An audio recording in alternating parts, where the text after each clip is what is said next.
Hello, ladies and gentlemen, this is Spider, and welcome back to another review. And today we're going to be taking a look at the Iron Man prototype Snap-on armor.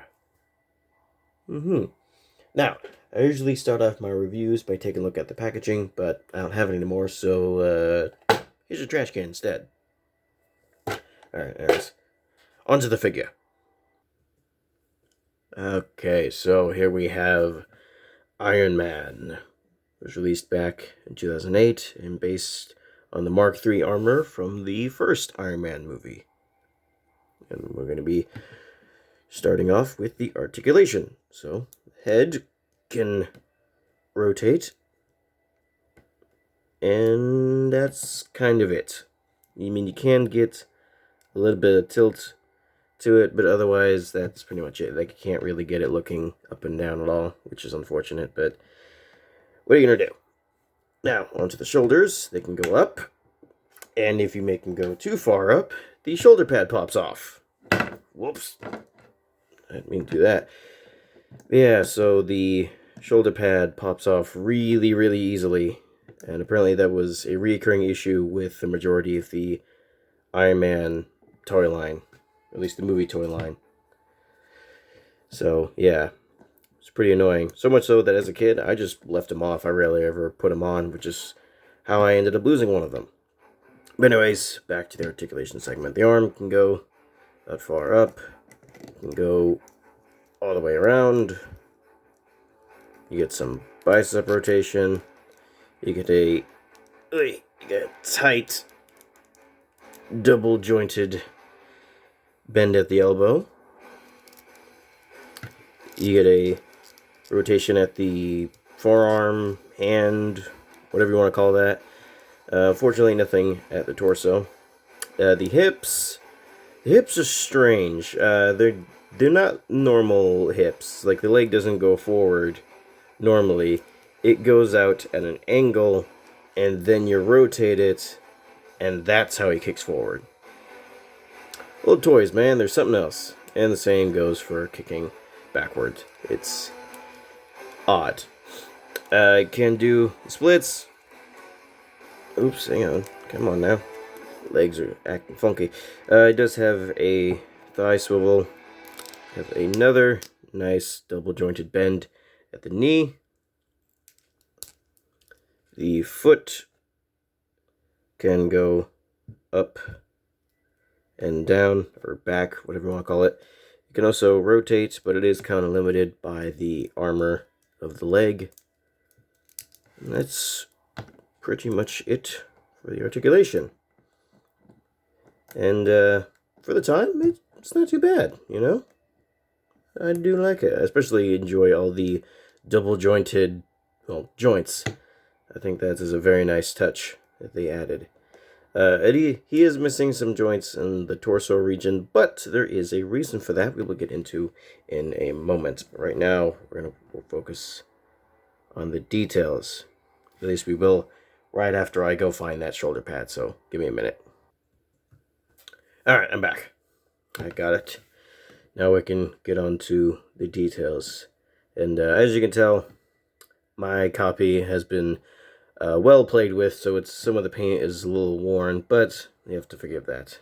Anyways, at the face here, we got a very nice Iron Man face. It's a nice gold, and got some blue for the eyes, but a little white in the middle to kind of show that it's supposed to be glowing.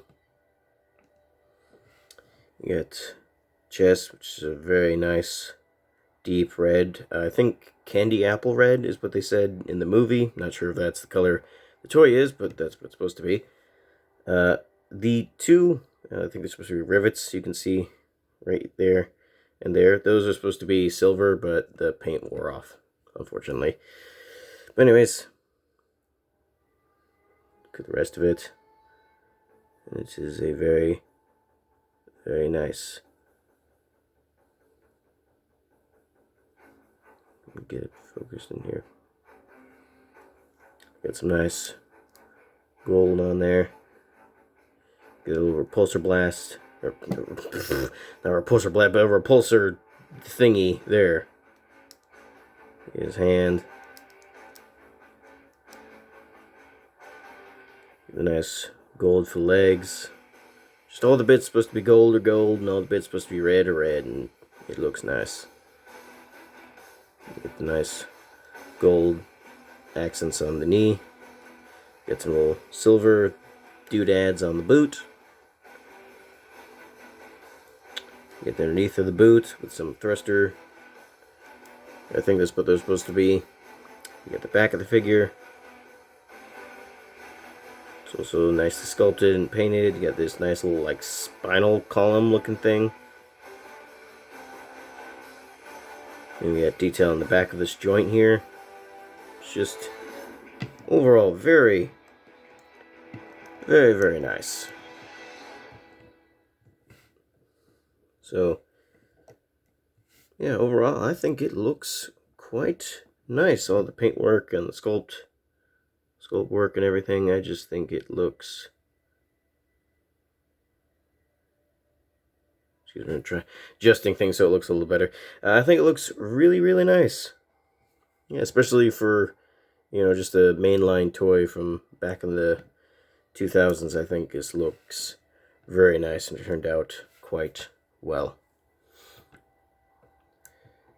Now, that would be it for the figure if it weren't for the play feature that it includes. And that is the snap-on feature. And basically that means that the armor can come off. Yeah. So we'll take a look at that. We'll get the inside of the chest armor if you want to see that. But if you take it off, it reveals all this nice silver mechanical bits underneath, which looks very, very nice. But quite a bit of detail here. You also get a better look at the arc reactor. The cool thing about this is that if you come to the back here and you push this very cleverly hidden button right there, it pops out. Yeah, so you can actually remove the arc reactor. I think that is very, very nice. You can get a good look at it. It's a nice little golden yellow. And I'm pretty sure this is supposed to be the first one he built. You know, the one he made in a cave with a box of scraps. You know, that one. He did come with the second arc reactor he built, but unfortunately I lost that almost immediately after getting the figure. So, yeah, not only that, I was in another state when I lost it. And I have since flown back here, obviously. It was a long while ago, so yeah, that other one is long gone, unfortunately. Oh, also, if you look at the back, oops, if you look at the back of the arc reactor, the peg is a very specific shape. You can see the shape right there, so that is how you know which way to plug it in, which is not that one. This one, nope, not that one either. Hang on, give me a second.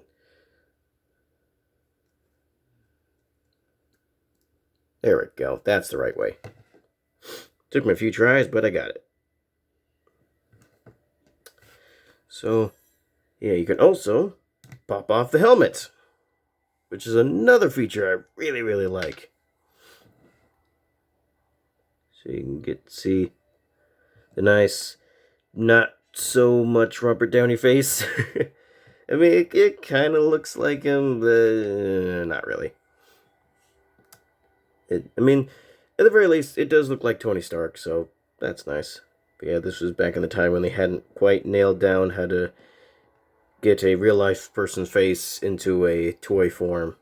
And heck, sometimes they still have trouble with that nowadays, so it's forgivable to me.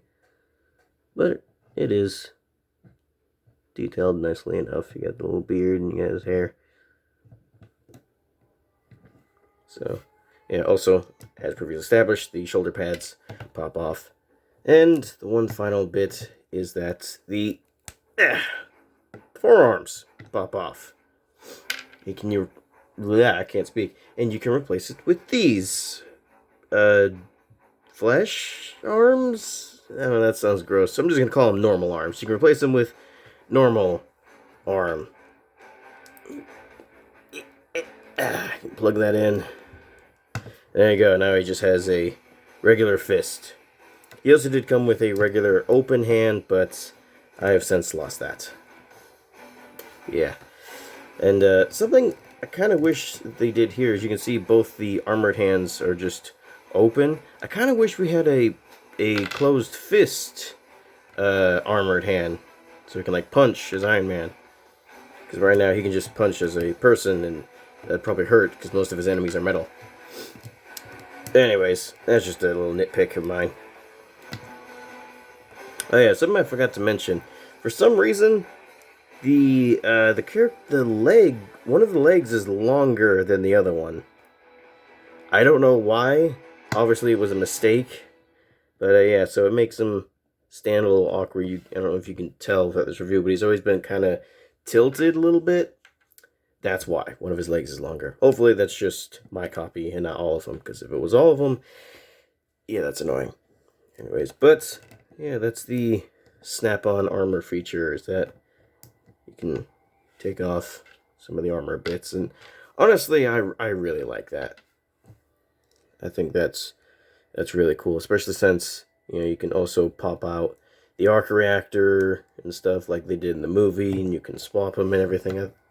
It's just really cool. There's a lot of play factor in that, and I've talked about it in the past. I really appreciate gimmicks that enhance the play factor of a toy instead of taking it away, and I think this play feature definitely enhances it. Especially the ability to take off the helmet. I think that's really nice. I think, at least I wish, that pretty much that all Iron Man figures' helmets could be removed. Because I think that's really cool. You can also put it on like this, so it looks like the helmet is popped up.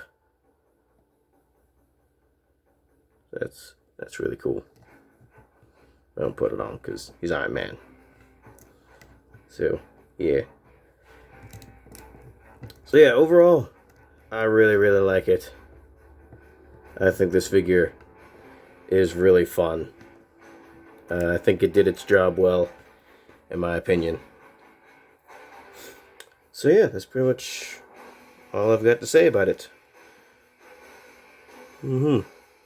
Oh, there is one more thing I wanted to talk about. Just give me a second, gotta get him into the position. Alright, this is what I wanted to show off. He can do the Iron Man superhero landing pose, which I think that's really cool. I mean, you do kind of have to cheat with the helmet. You gotta put it on like that, but I don't care. The fact that he can do it at all is really, really cool. So, yeah. I mean, no Iron Man toy is complete if it can't pull off that pose. Gotta get his little joints back in the right position. Yeah. That's pretty much it for the figure. Now, on to the size comparisons. Alrighty, start off size comparisons. Here it is with a Lego minifigure. The Pack Destruction minifigure Mothra. And with the Pack Destruction minifigure Godzilla. Alright, on to more relevant size comparisons. Here it is with the Spider-Man 3 Black Suit Spider-Man. And here it is with the previous review, the Star Wars Episode 1 Boss Nass. Alrighty, that done. It's measuring time.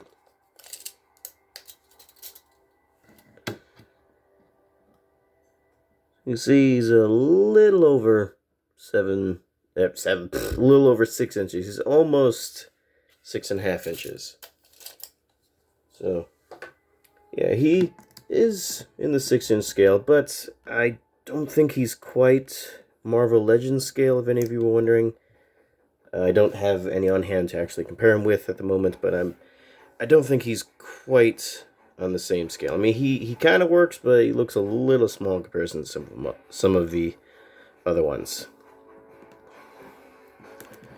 But anyways, that's pretty much it for the 2008 prototype Snap-on Armor Iron Man, and I like him. I like him a lot. I mean, for what he is and for the time he came out, I think this figure is really, really cool.